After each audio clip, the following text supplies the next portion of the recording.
Beautiful. All right. This is a statue of Aditya Varman. For some reason, I thought this statue was actually in the National Museum in Jakarta, but here it is right here. This might be a replica, I'm not sure. But yeah, if you wanted to know what Aditya Varman looked like, this is him, and we're in the Aditya Varman Museum in Padang, as you can see by the buildings behind it. But yeah, that's Aditya Varman himself. Check that out. Sumatra, up in the mountains. Hai, apa kabar? Hai. Yeah, Sumatra. Look at this, beautiful farm over here. Hi. Hi. Beautiful farm, rice growing. You got mountains off in the background. Palm trees. Farmers. Beautiful here, huh? Hello, mister. Apa kabar? Sehat, sehat. Good, good. Saya juga. Yeah. All right. But yeah, today I want to share a little story with you about like the interconnectivity between Java and Sumatra. I think I'm going to lose a lot of breath. This is like a way uphill trek that I have to take. Hi, mister. Look, everywhere I go, I'm basically climbing a hill. Check that out. Little bridge over troubled waters. Nice little canal system, providing irrigation water to these rice paddies. Wow, that's beautiful. Just looking for a good place to stop and catch my breath. It's a big hill I'm climbing. Okay, found a nice little place to sit. Nice lady that owns this store said I could sit here for a few minutes. Got a nice view behind me. Mountains, rice paddy. But yeah, okay, so where does this story start? About 1200 AD, all the way back in Java, all the way back in East Java, all the way, a long ways from here. There was a kingdom in Kadiri, and at about 1200 AD, that kingdom gets overtaken by a new kingdom just a little bit further east in Singasari, known as the Singasari Kingdom. Now that kingdom would go on, establish itself, become very big and powerful, and eventually they'd have this king named Kertanagara. Well, King Kertanagara somehow manages to piss off the Chinese. The Chinese in this time were ruled by the Mongol Yuan dynasty. Kertanagara pisses them off by refusing to pay tribute to them. And they go back to China to tell that, hey, you got to do something about these Javanese people. They're not cooperating. So Kertanagara, he's a pretty brilliant guy. And he decides, hey, I'm going to diversify our troops. I'm going to kind of spread us out a little bit for when the Chinese come back. I have land holdings in different places. So he sends some of his troops off to Sumatra, and they're sent off to fight this kingdom called Srivijaya. So about 600 years before that, the Srivijaya kingdom, located in Sumatra, had attacked the Tarumanagara kingdom, located around Jakarta area. And due to that attack and some other factors that were playing in at the time, the Taruma kingdom, Tarumanagara, collapsed, and the king at the time, Tarusbawa, had to flee. He went upstream, left Jakarta, Sundapura, went upstream to Bogor, and started a new kingdom there known as the Sunda Kingdom. Still heading uphill. I think we got a long ways to go up there. Here comes a cool looking dude. Apa kabar, mister? Yeah, good. Beautiful but hot and all uphill. Hey, cow. Look at that roof. We're really in the Minangkabau Kingdom now, aren't we? Looks like we might be reaching the top of this hill. Hi. Hi. Maybe that way I don't have to like climb too much higher. Hi. Found another place to sit and catch my breath. But yeah, you can imagine these guys back in Kediri, you know, in 1200 AD, they get taken over by the Singasari kingdom. The beautiful Queen Kendades takes over their kingdom. They're fuming, right? But they probably see at this moment that since Singasari kingdom is now spreading its troops out to prepare for this attack by China, by the Yuan dynasty, they see that the troops in Singasari are running a little thin. So Kediri thinks, hey, you know, this is our chance to get even with them for what they did back in 1200 AD. It's closer to 1300 AD now. So they launch an attack against Singasari and win. And Kertanagara gets killed in the process. And the remaining few survivors, they take off to a place called Mojokerto. One of my most favorite words to say in Indonesian, Mojokerto and Patay. Those are my two favorite words. They feel good when I say them, you know. Anyway, it looks like the Singasari kingdom has collapsed. Oh yeah. Itu tidak kentang. Adonan salalawa. Oh, kata saya tidak tahu. Apa? Salalawa. Salalawa. Ya. Salalawa. Itu khas Pariaman. Oh, cool. A specialty dish from here. Yes. Dari di sini. Yes. Yeah. Cool. Untuk bulat digoreng. Oh, digoreng. All right, guys. Terima kasih. Senang bertemu. Saya jalan-jalan. Yeah. Yeah, nice to meet you. Thank you. Oke ya. Yeah, hati-hati ya. Okay, cool. Thank you. See you. I actually am not even sure really where I am or if I should turn somewhere. So I better check my map for a second. Kind lady just gave me directions. We got to go a long way bound that way. Thank you, lady. Terima kasih. All right. Keep walking. At least it's downhill now, right? But yeah, so where were we?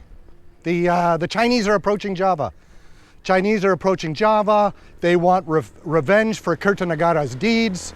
But don't forget, Kertanagara is dead. The Singasari kingdom is pretty much gone. The now king of Java, so to speak, besides the Sundalands, the new king of Java, so to speak, is Kediri. And the kingdom of Kediri is now sort of held responsible by the Chinese. So when the Chinese, the Yuan dynasty arrives, Kertanagara's son-in-law, a guy named Raden Wijaya sees an opportunity here. So he approaches the Mongol troops and says, hey, why don't I help you to get revenge? Hai Ibu, apa kabar? Oh, jambu? Apple custard, yeah. Mau ditanam tumbuh. Oh, manis itu, no? Okay, cool. Bonisa. Senang bertemu. Saya Eric. Ya, Bonisa. Senang bertemu. Bye. Bye. So anyway, Raden Wijaya, he ends up helping the Yuan dynasty troops, helps them take over, get their revenge by destroying Kediri. And then, when all the Yuan dynasty troops are all exhausted from fighting, he fights them and expels them from Java, sends them back to China. Pretty brilliant. With the Chinese now gone, Raden starts a new kingdom there in Mojokerto called the Majapahit Kingdom. This is quite a fancy building here. I wonder what this is. A resort. Hi. A resort, a public building. Not sure, but it looks very fancy. I bet it's government maybe. Hi. Oh, look, it's a ballet. Balai. Anyway, and sort of by the way, back when Kertanegara's troops were fighting here in Sumatra, well, when they were done and they went back to Java, they brought with them two sisters, two princesses, daughters of a Malayu king, a Sumatran king. Oh, do I need to turn here? I need to look at my map. Hai, apa kabar? Hai. Jika saya ingin pergi ke Istana, ke sana atau ke sana? Oke, ke sana. Cool. Terima kasih. Ke sana. Ya, lurus saja terus. Oke, cool. Dekat atau jauh? 2 kilometer. Oh. Lebih kurang. Oke. Oke. Saya oke. Ya. Mungkin. Negara mana? Amerika. Amerika ya. Clinton ya. Bill Clinton ya. Joe Biden sekarang. Joe Biden. Joe Biden. Orang Periaman, Ajo Biden tuh, orang Periaman. Ya, Joe Biden. Dan Obama. Iya, Obama. Dulu ya. Dia pergi ke sekolah di sini di Indonesia. Jadi lurus saja nanti. Oke. Paling nggak sampai 2 kilo. Sampai 2 kilo. Oke. Sip. Alright, cool. Sip. Thank you. Nice to meet you. Yeah. Senang bertemu. Ya. Alright, see you guys. See you, mister. Bye.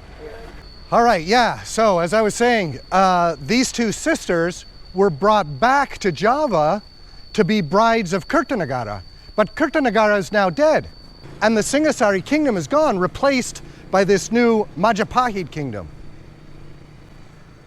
Well, one of those sisters, one of those princesses, ends up marrying Raden Wijaya, the king of Majapahit at the time.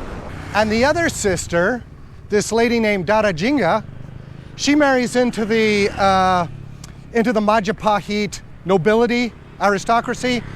History is a little murky here in this time frame. We're talking about 1300s East Java, still talking about East Java, sort of. But anyway, marries somewhere into the nobility. And Darajinga and her husband, they have a child named Aditya Varman. Hey! They have a child named Aditya Varman. Maybe a grandchild. Again, still kind of murky. And he was born right here in Sumatra. Maybe in Java. Still murky. Well, by this point, 1300 AD, Majapahit Empire, East Java, the Srivijaya kingdom here in Sumatra was kind of making a little comeback. And the Majapahit were worried, like, what kind of threat does this impose on us? Should we be worried? Are we going to be attacked because of our attacking them? What would happen to Majapahit? Look at this, coming up to something going on. Here in Indonesia, they usually put up these flower signs, maybe for a funeral, maybe for a promotion, something like that. But basically, when you see those signs, it means something important's going on.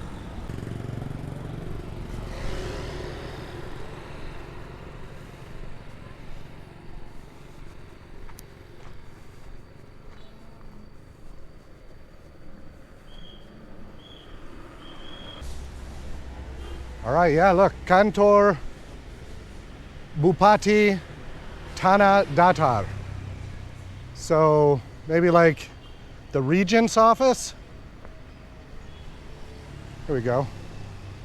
I'm not sure how all of the political offices work currently in Indonesia, but this is probably, you know, maybe county level if you compare it to the United States, I think, ish. But anyway, back to the story.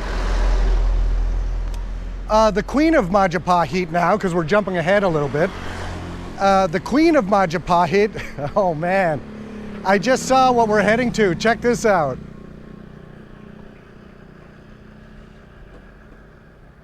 Wow, that's a little bit of a spoiler, but it's coming up.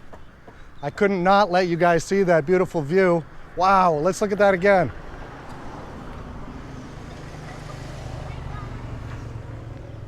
Wow, right? I just heard a hey guys behind me too. Wow. Anyway, the Queen of Majapahit, yeah, she's nervous. She's nervous that Srivijaya might make a comeback, and what if they want revenge?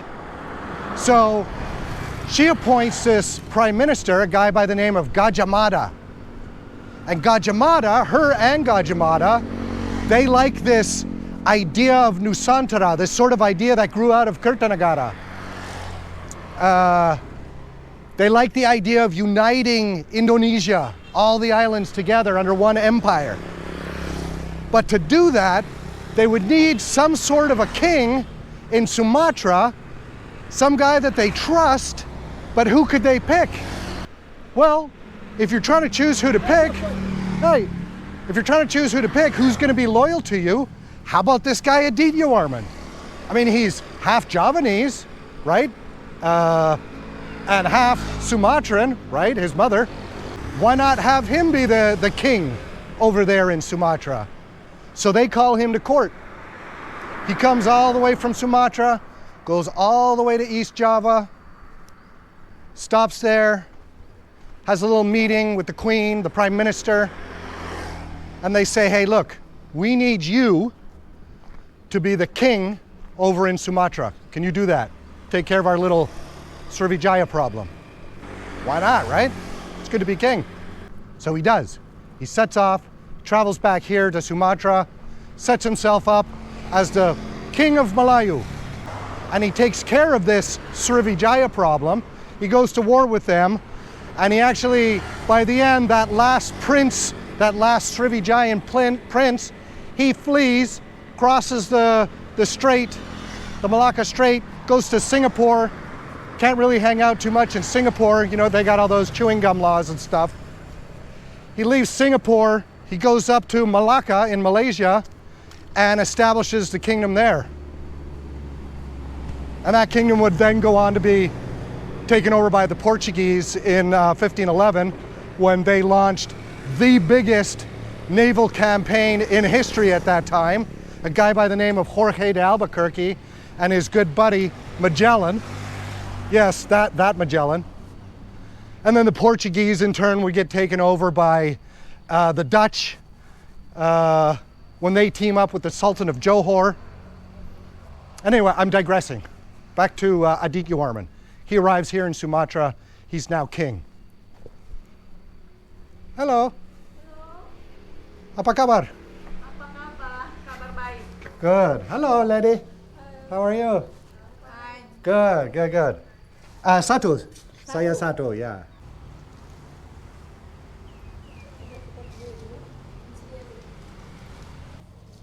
Awesome, thank you. Terima kasih. Terima kasih. All right, here it is.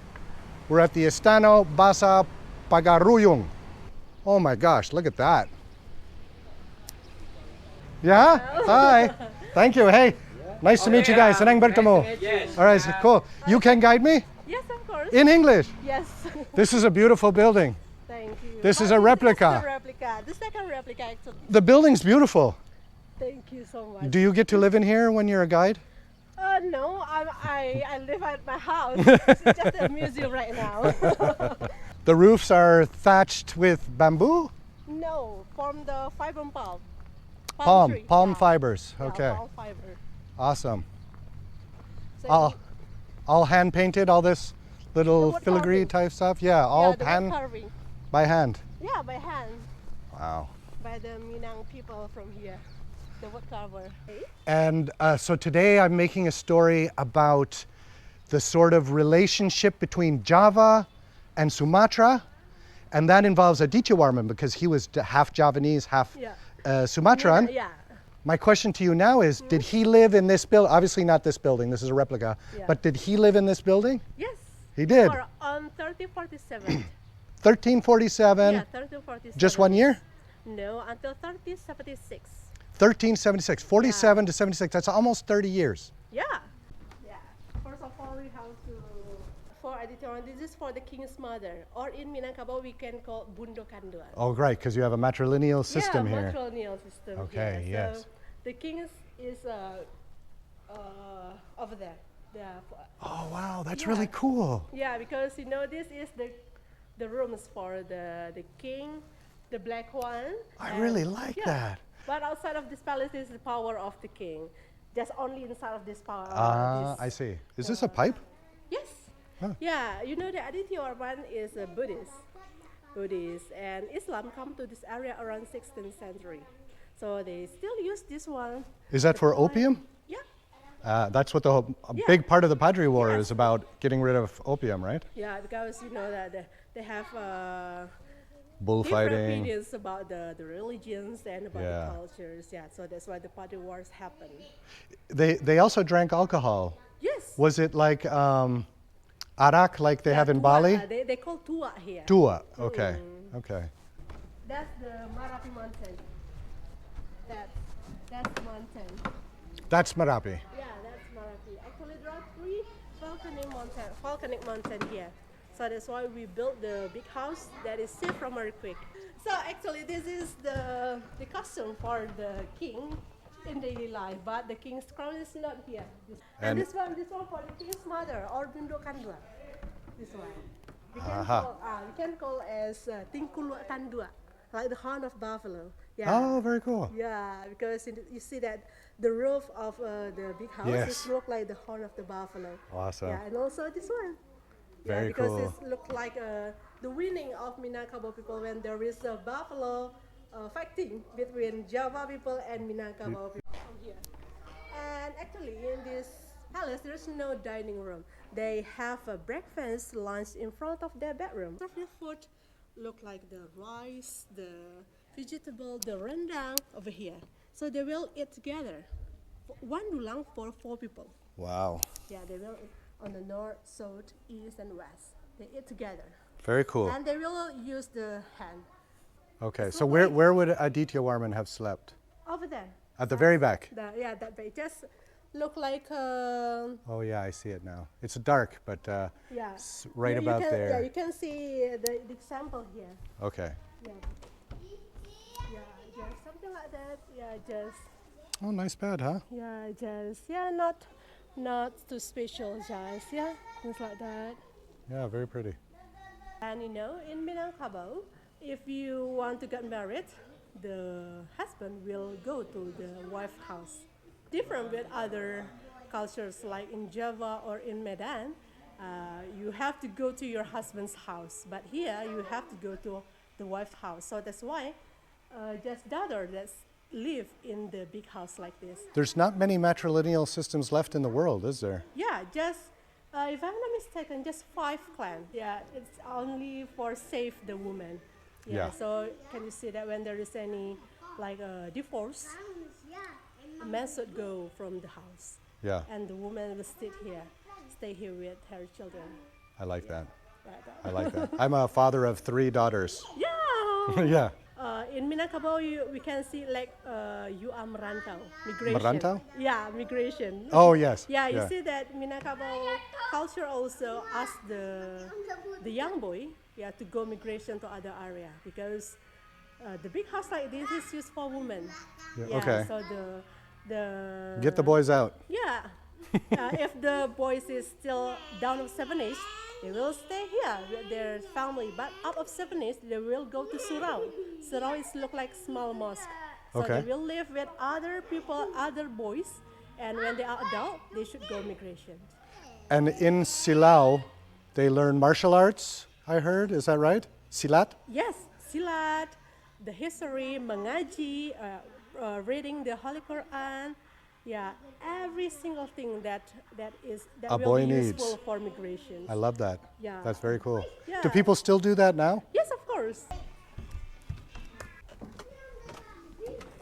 This is the second floor. Yeah. Yeah. Okay, let's go. So this is the second floor. This is for the king's daughter, for unmarried princess. Okay, unmarried. Yeah. Actually, there are 5 rooms here, but we only take 1 to make it larger. Okay. That's the ensemble. Can I go up? Yes, of course. Oh, it's very small. Yeah, I mean- just small, just 1 small room. We can call it Sumatra, what the king story. Oh my gosh, is that not a nice picture? Yeah, there are 19 hectares for this tourism object right now. And when you see the Padang written board, there are 800 stairs to go there. Ira, thank you Okay. so much. Thank you for coming here, and I hope you enjoy holiday in West Sumatra. Thank you so much. How beautiful, huh?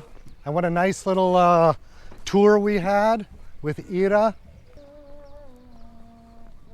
Oh man, sometimes I turn my camera off at the wrong time. A guy just rode by on his scooter. You can barely make him out anymore, way off in the distance. Him and his monkey on a scooter just riding down the street. Man.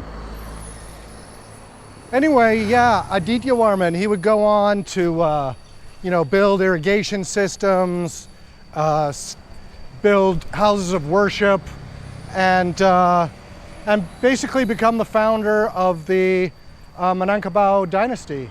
And yeah, I just wanted to share this little story about like the relationship between the island of Java, where I happen to spend most of my time, between the island of Java and the island of Sumatra.